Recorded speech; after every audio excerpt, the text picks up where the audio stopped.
Trust? Think again. Ever get that feeling? That gut feeling that screams, don't trust them? Yeah, we've all been there. Trust is a tricky beast. It can build bridges, but it can also blow up in your face. Think about it. How many times has someone you trusted let you down? Hurts, right? We live in a world where everyone's got an angle. People will smile to your face and stab you in the back faster than you can say, what just happened? It's enough to make you want to live as a hermit in a cave, right? Maybe with a few pet wolves for company. Who needs friends anyway, right? But hold on, before you start digging your survival bunker, take a breath. It's not about becoming a cynical, trust-hating robot. It's about being smart. It's about protecting yourself. Think of it like this. Trust is like a fine scotch, best served in small doses with a healthy dose of caution. So buckle up, Buttercup. We're about to take a wild ride through the treacherous terrain of trust. Let's face it, trusting people can feel like playing Russian roulette with your emotions. One minute you're riding high, sharing secrets and dreams. The next minute, bam! You're picking up the shattered pieces of your heart, wondering what the hell just hit you. Think about it. That friend who gossiped about you behind your back? The lover who broke your heart? The business partner who took the money and ran? Yeah, those moments sting. They leave scars. They make you question everything and everyone. And it's not just the big betrayals that hurt. It's the little ones too. The friend who cancels plans at the last minute, again. The coworker who takes credit for your idea. The family member who constantly lets you down. These little cuts might seem insignificant at first, but they add up.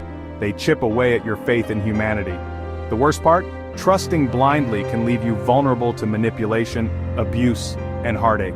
It's like walking around with a giant target on your back, begging to be taken advantage of. Who needs that kind of stress?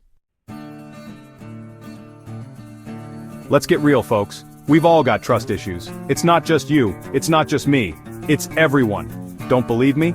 How about some real-life examples to drive the point home? Remember that time Facebook sold your personal data to the highest bidder? Yeah, that was a major trust fail.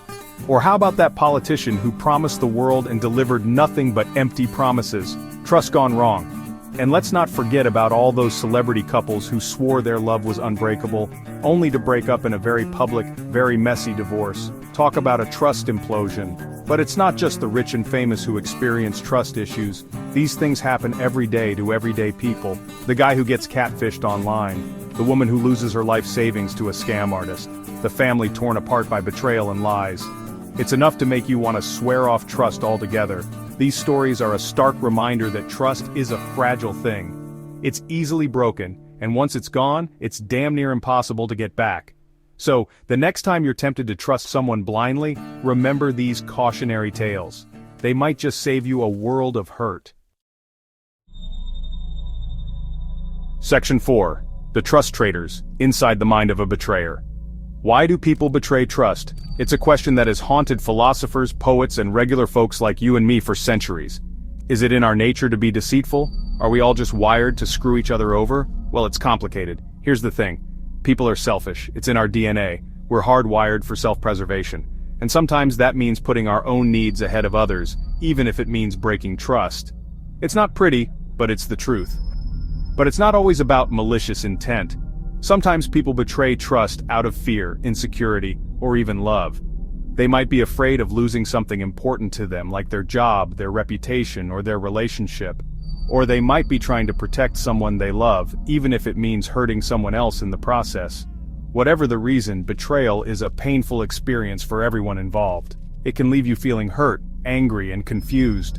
But it's important to remember that not everyone is out to get you. There are still good people in the world, people who value trust and loyalty. Section 5. Skepticism, Your Trust Armor.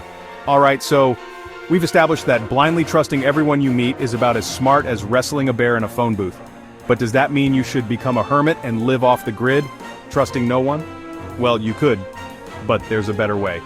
Enter skepticism, your new best friend. Skepticism isn't about being a cynical jerk who doubts everything and everyone. It's about being discerning. It's about using your head, asking questions, and trusting your gut. Think of it like this. You wouldn't jump into a pool without checking if there's water in it first, right? Same goes for trust. Being skeptical means taking your time, getting to know someone before you let them in. It means paying attention to their actions, not just their words. It means trusting your intuition, when it tells you something's off. Remember, your gut is a powerful tool. Don't ignore it. Section 6. Trusting wisely, finding the balance. Okay, so you're ready to ditch the blind trust and embrace your inner skeptic. But wait, before you go full-on conspiracy theorist, remember that trust is still important. It's the foundation of any healthy relationship, whether it's with a friend, a lover, or even a business partner. The key is to find the right balance between trust and skepticism. It's about learning to trust wisely, not blindly. Start small. Instead of trusting someone with your deepest, darkest secrets right off the bat, test the waters first. Share something small and see how they handle it. Pay attention to how they treat others. Do they gossip? Do they lie? Do they keep their promises? These are all red flags that you should pay attention to. And remember, trust is earned, not given. It takes time to build, and it can be shattered in an instant. Section 7. The last word on trust: protect yourself. So, there you have it. The truth about trust. It's a jungle out there, folks. People can be shady. Hearts get broken. Trust gets betrayed. But that doesn't mean you should give up on it altogether. Remember, trust is a powerful thing. It can bring people together, create strong bonds, and make life a whole lot more enjoyable. But it's also important to remember that trust is a two-way street. It's about being vulnerable, but it's also about protecting yourself. So, go forth and trust, but do it wisely. Be discerning, be cautious, and most importantly, trust your gut. It might just save you from a world of hurt. Stay woke, my friends. Stay woke.